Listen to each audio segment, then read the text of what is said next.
We're doing over $6,500 on this live account of $339,000. Swipe up or click the link right now if you want to copy the trade of a millionaire Forex trader. We're funding trader. You can also copy your Forex signals on a daily basis. I bought this BMW with Forex trading. I bought my house with Forex trading. It's time to take control of your financial independence. $6,800. Click the link, swipe up, get started with us, guys. There's a 67% discount. You can also get access to $25,000 all the way to $100,000 on a trading account right there overnight. When I refer to wealth, I mean much more than just money. I've met, and indeed I know, some of the richest people in the world, but some of them have very little of what I'd call real wealth. Some of them are workaholics with little quality time or friends, just looking for the next million. Of course, wealth is partly about having money, but real wealth is good health. Without your health, what use is money? Real wealth to me is having good friends who you can share intimate and pleasurable experiences with, laugh with, who stimulate and fascinate you. Real wealth is feeling happy most of the time. Real wealth is a sense of knowing you're contributing something to the world, that your life is worthwhile. After all, you are unique. Nobody can do things exactly the way you do them. Everyone has special skills they bring to the world, and the fulfillment of that is a wealthy feeling. First of all, I'd like to start by dispelling some myths about money, by perhaps challenging some of your views about money, because before you can truly become richer in the physical world, you're going to have to become richer in yourself. Stop for a moment and ask, what would having more money give you that you don't already have? Whenever I ask this question, most people have ideas come to mind like freedom, security, or power. Good news is, these are states, and it's easy to create them. But wealth is relative. When some people become millionaires, 100 million then seems like a lot, and 1 million doesn't. People who think like this can never have enough money. In a sense, they always feel poor inside. The Indian guru Swami Muktananda, upon arriving in America, stood at the airport and said, "They live in paradise, yet they'll never know it." For the next few minutes, I'm going to talk specifically about money, and firstly, why some people are good at creating money and others are not. Many researchers have found the distinction is predominantly in the way that we think. I don't mean intelligence, but thought patterns. Some people have what I call a poverty consciousness. Deep down at an unconscious level, they just don't believe they're worthy of wealth. Or they fill their heads with thoughts about why they're poor, or why life isn't fair, why others have so much more than them. If you've got thought patterns like that, we're going to change them, because this part of the positivity system will help you reprogram yourself so you automatically begin to think more like a millionaire. As the author James Allen says in his book, As Man Thinketh, a particular train of thought persisted in, be it good or bad, cannot fail to produce its results in the character and circumstances. A man cannot directly choose his circumstances, but he can choose his thoughts, and so, indirectly, yet surely, shape his circumstances. Research has shown that a massive proportion of those who suddenly get enormous sums of money, for example from lotteries or inheritance, are great at losing it all very quickly. 80% are actually worse off financially just 2 years later. That's because inside they still feel poor, and the mind has to prove itself right. It can't deviate from its self-image. So if deep down you think of yourself as poor, or if you constantly fear poverty, that's usually what you'll get. In the words of Jim Rohn, if someone hands you $1 million, best you become a millionaire or you won't get to keep the money. You need to have the self-image of someone who deserves great wealth. What we're going to do next will help you develop and install in your mind a prosperity consciousness, which is much more than attracting money. It's a change in your self-image to one of greater harmony, so you begin to notice the abundance that surrounds you, taking so much more pleasure in everything. If someone has money problems, that's usually only a symptom, but not the root cause of the problem. There's something in them that needs to change. This isn't just another get-rich-quick scheme. The positivity system helps you change your fundamental attitudes towards wealth. As the saying goes, give a man a fish, he eats for a day. Teach a man to fish, and he eats for life. So what is money? The earliest system of trade was bartering. Eventually, coins were used to represent the value of things. They were the first IOUs. Then came paper money. A dollar bill is an IOU from the government. They used to print only as many dollar bills as they had gold reserves to support in the bank. However, in the 1940s, the governments of the world decided to abandon the gold standard system. Since then, they've been printing money like it was going out of fashion. So now there's only a fraction of gold in reserve compared to the amount of paper money in circulation. Even paper money is being replaced by plastic credit cards and numbers in computers. So money is essentially a symbol. Quite simply, money is a form of confidence. Say, for example, you and I are sitting here and we have $1 bill between us, and we pass it back and forth. If we do it really quickly, in a week we could spend $1 million. Money is the oil in the machine of the economy of a nation. It allows the flow of goods and services. Another way of looking at money is as packaged experience. Your efforts and work is translated into money, then it's translated back into a vacation or an automobile or whatever. However, some people view money as a commodity, wishing to acquire money for money's sake. These people often fear not having enough money, so they hoard as much as they can. This slows down the economy of a country, just as it's harder for an engine to work without enough oil. Also, these days, there are plenty of people who use money to project power, success, and happiness. However, money itself is not a source of happiness. Happiness is a neurochemical event. It's a state that you generate within you. History is littered with people who found that money alone wasn't enough. Elvis Presley, Howard Hughes, Marilyn Monroe, Christine Onassis, and the Gettys are all prime examples. The musician Ry Cooder said, "All the money in the world is spent on feeling good." But you already know that good feelings are just states of mind and body. So part of the equation of becoming wealthier is simply to cut out the middleman and just have the good feelings that the money would have given you. Some people say, well, I can't feel self-respect or achievement until I have a certain amount of money in the bank. Of course, it's great to have targets and goals, but why don't you make one of them feeling good now?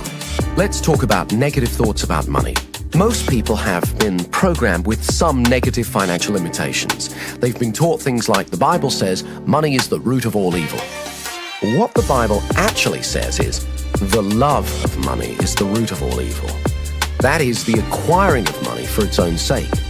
Or they've been told that there's only a finite amount of wealth and that the more you have, the less there is for others. Again, this is more garbage. It's actually common in our culture to hear terms such as filthy rich or fat cat, which are indicative of an unconscious mistrust of money. Our unconscious beliefs about money affect how much we're able to create. If, say, you believe money is bad in some way, you'll unconsciously sabotage your attempts to create more money in your life. For example, some artists believe that they cannot have commercial success because that compromises their artistic integrity.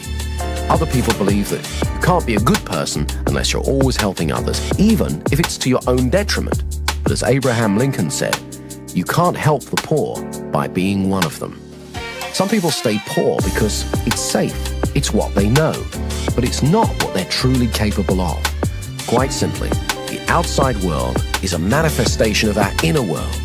As you use the positivity system, you're going to let go of any old limited ideas you've had about money and program your mind to become more prosperous.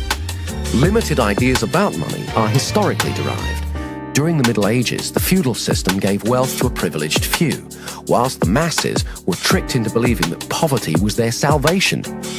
This hierarchical system of power assumes that there's only a finite amount of wealth to go round, implying a scarcity of wealth. And is like some of the corporations of today where power is top-heavy and everyone competes for their position. In some cases, poverty was glamorized, and for many years, it was actually considered a Christian virtue. Some people who grew up in the last century during the Depression or experienced rationing of food and essentials during the Second World War have unconscious beliefs that there just won't be enough to go round, and many of them have inadvertently passed them on to their children. One of the extremely negative attitudes about money is holding resentment towards someone else's wealth.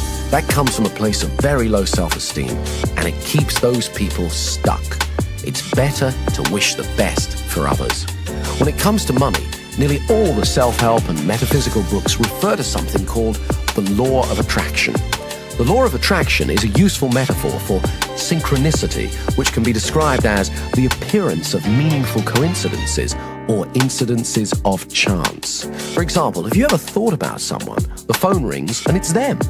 Now, is that telepathy, some kind of magnetic attraction, or just coincidence? Have you ever thought about, say, getting a particular car? Then suddenly you see that type of car everywhere. Maybe you're just noticing how many of those cars were there already. Wouldn't it be good to attune your mind to notice how many opportunities there are to become wealthier? Some people believe the mind is like a magnet, that what we hold uppermost in our attention, we attract to us. In other words, we always get more of what we focus on. In music, there's something called the principle of sympathetic resonance. If you have two pianos in the same room and you hit a C note on one piano, you'll find that the C string on the other piano will start vibrating in resonance at the same rate.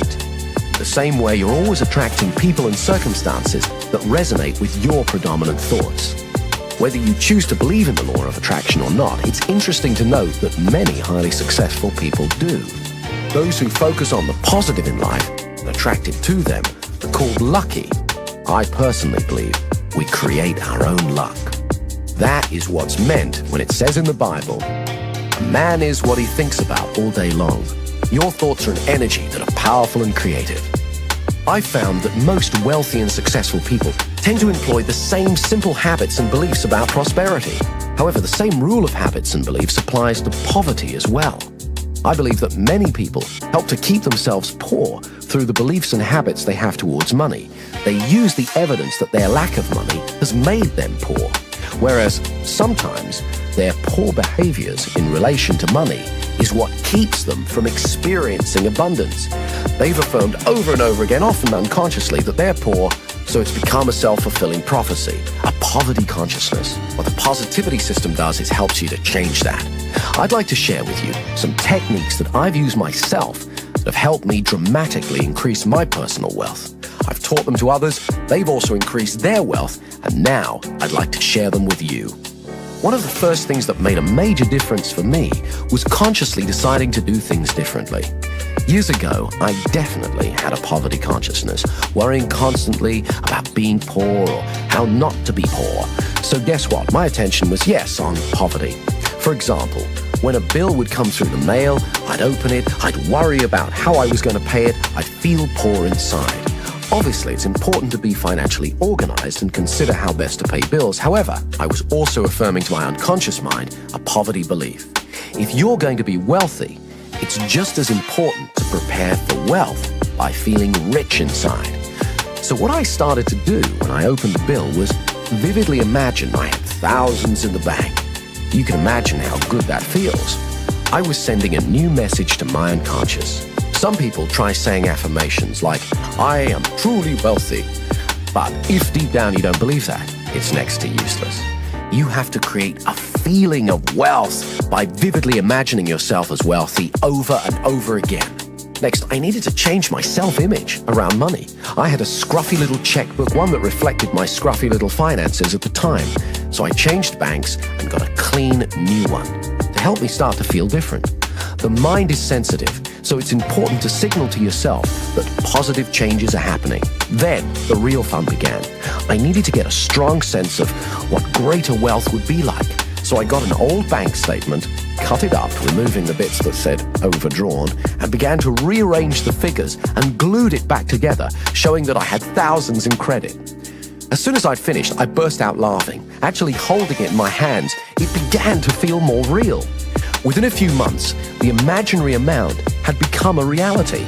Having that tangible piece of paper, the bank statement, had really helped. So I went about making a scrapbook, collecting pictures of things I wanted, places I wanted to visit, people I wanted to meet. Remember, the mind needs a sensory-rich experience of what you want it to make real for you.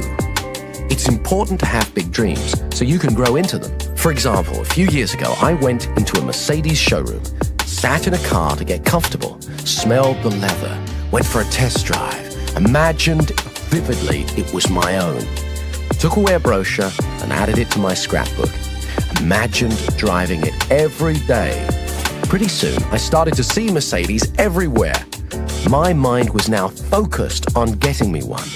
And chance favors the prepared mind. So it wasn't long before a bargain came along, and I bought my first Mercedes. As George Bernard Shaw said, some men see things and ask why. I dream things that never were and ask, why not? A friend of mine got really into this type of creative visualization. He'd been practicing on visualizing parking spaces. Amazingly, it seemed to work.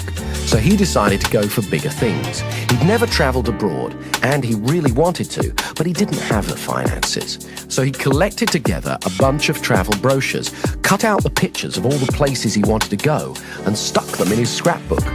This is the funny part. He packed his suitcase every Sunday for a month and went to the airport. He even stood in line. He'd then come home and watch a video of a program about traveling on Concorde and look through his scrapbook at all the places he wanted to go. He really gave himself, his unconscious mind, that experience of traveling to and enjoying exotic locations. He focused on it for a month non-stop because he believed you always get more of what you focus on. Suddenly, he was called into his boss's office and asked if he would become their international correspondent. His boss explained it would mean traveling all over the world. He could hardly believe it. Most amazingly of all, when he arrived in a small village in Switzerland, he began to get a feeling of déjà vu.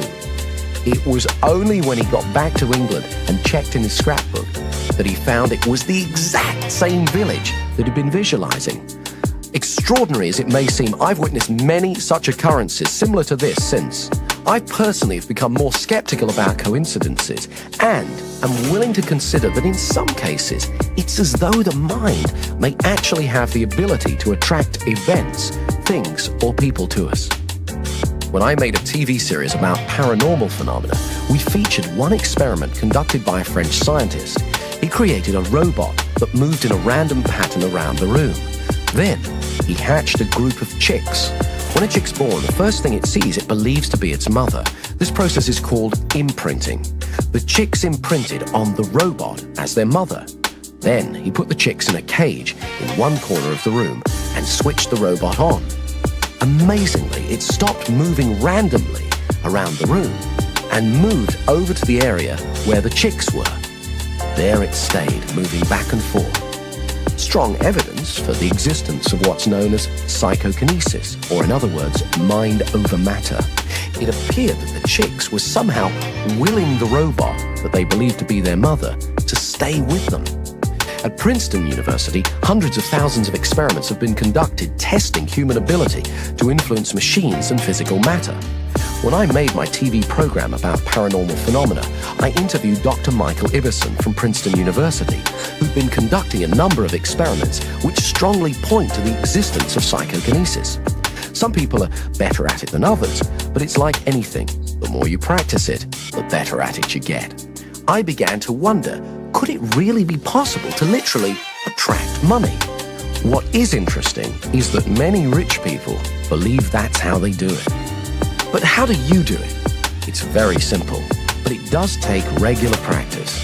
You're going to need to rehearse being wealthy, like a method actor would play a part, and do it over and over again. Totally get into that part. Okay, the first thing you need to do is get a scrapbook and start collecting pictures of things that you want, people you'd like to meet, places you'd like to go, things that you really want, anything that you want to bring into your life.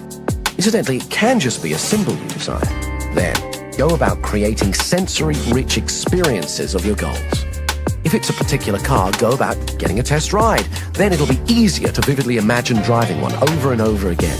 If it's a beautiful house, imagine walking around it until you know every inch of it. The feeling of the carpet, the smell, the texture of the furniture, and so on. Also, be open to feedback from your unconscious mind. When I first imagined owning a Bentley, I was visualizing driving it down the road. But other cars kept bashing into me, no matter how hard I kept trying to get out of the way. I took this to be a warning that, although I could get a Bentley, the cost at the time might be some jealousy. In other words, there was a cost greater than money than I'd foreseen. The next step is, every day, look at your scrapbook.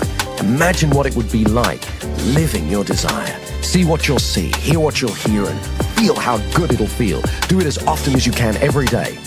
You may not get instant results. You can imagine how chaotic the world would be if every whim or fancy we ever had suddenly materialized, but you will begin to set the process in action.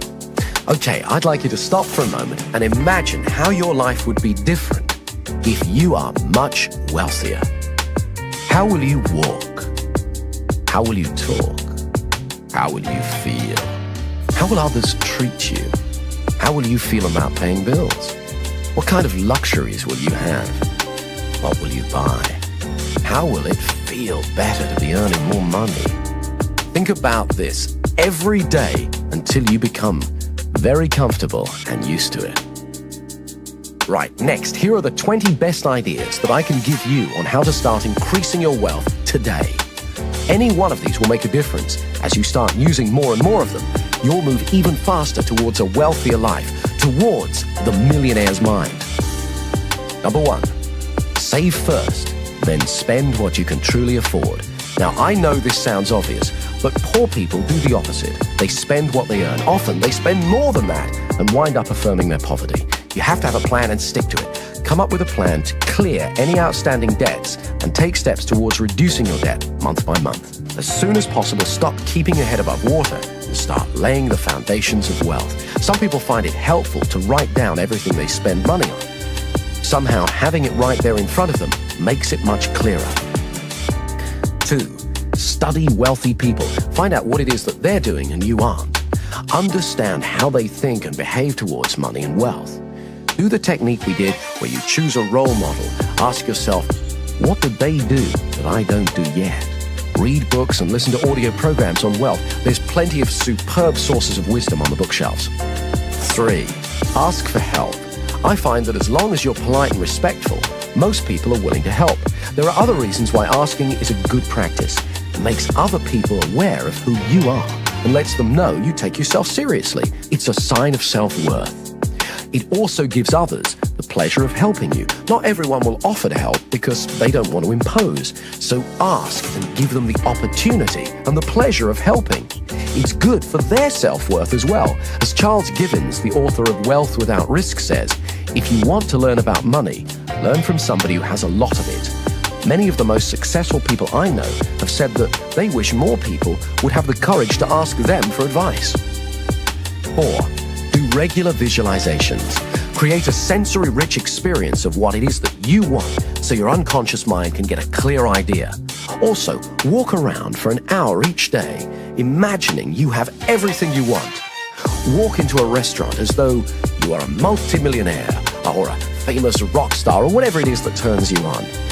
Do it like a method actor would totally get into the part because it conditions your mind to get used to success and it's a lot of fun. 5, make a joy list. Think of everything you love doing. Then regularly treat yourself. Let yourself know that you really care about yourself. How do you expect other people to treat you if you don't occasionally treat yourself? 6, continually stretch yourself. Dare to dream and think big. Push the limits.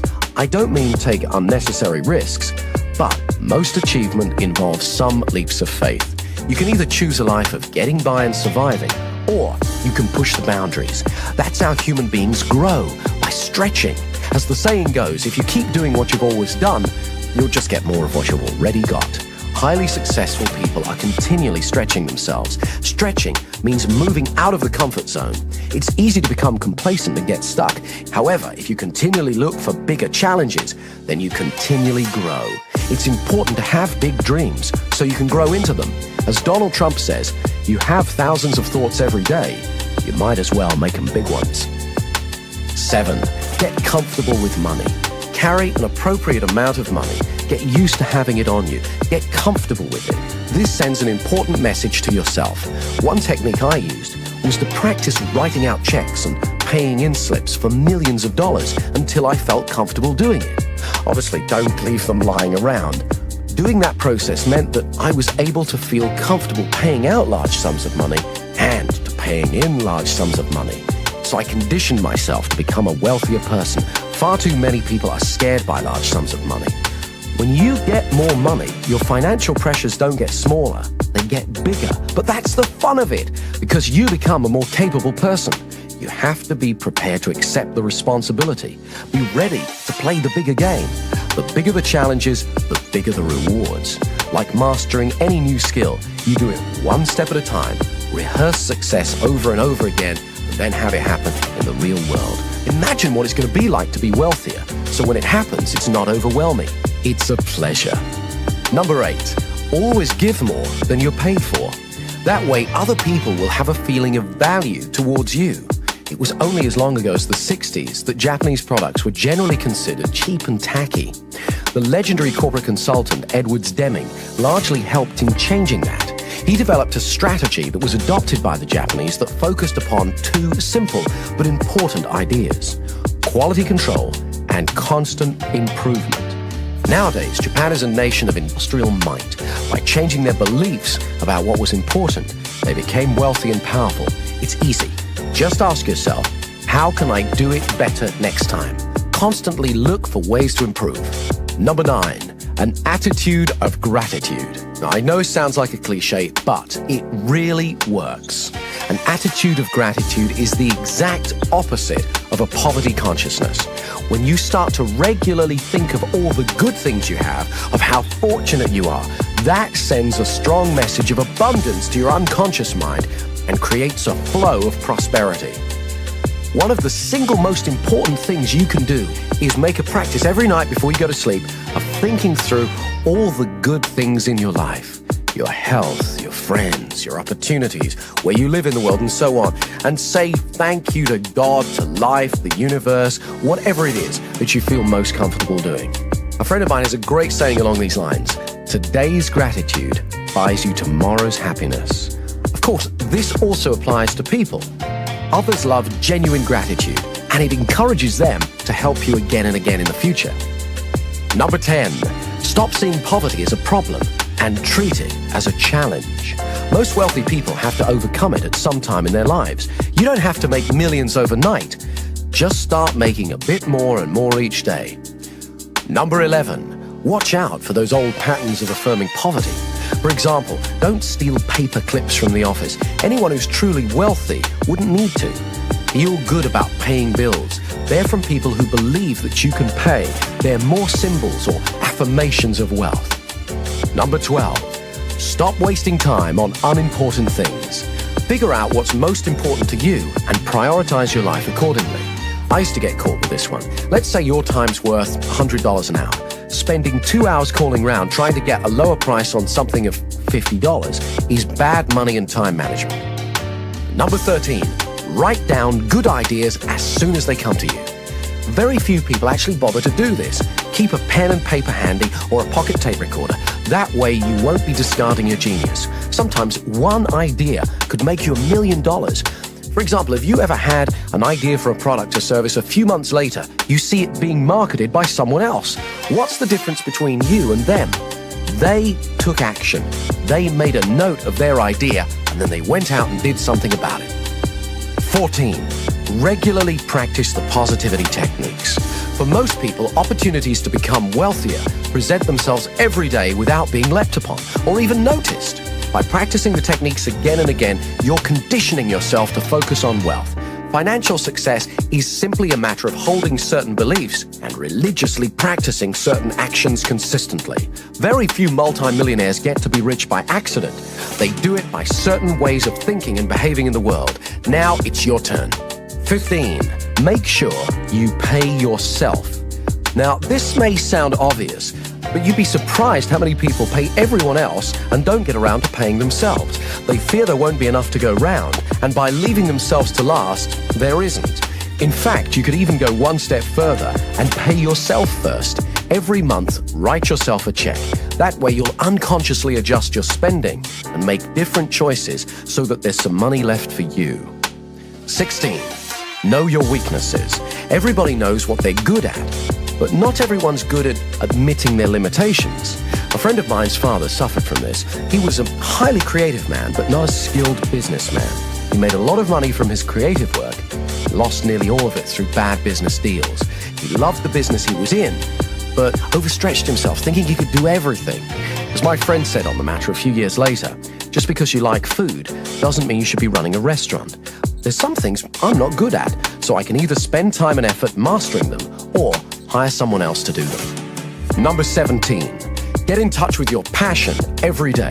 I remember years ago when I first got interested in hypnosis, one of the old stage performers I was learning from was a salesman.